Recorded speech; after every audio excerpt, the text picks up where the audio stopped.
So a lot of you probably already know about ChatGPT, use ChatGPT every once in a while, but did you know that there's actually a very specific way to work with ChatGPT, especially for VCE questions, that allows you to get a better response than usual? It's very easy to fall into the trap of just, here's the question, solve it for me, or explain this to me, right? But it's not as simple as just asking ChatGPT because oftentimes it won't give you a very good response.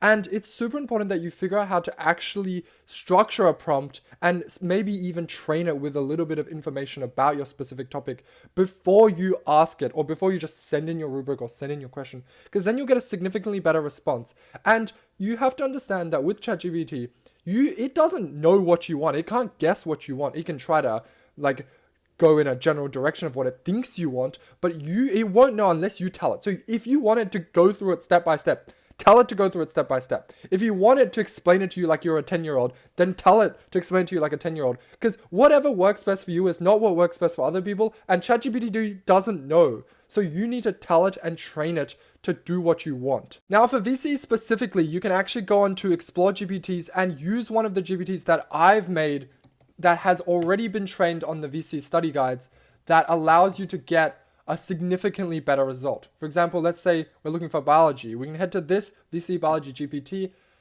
then head into Start Chat, and it has already been trained on a lot of data about VCAR and VC and the study design. So it will just automatically give you better results. And even so, still try to structure your responses.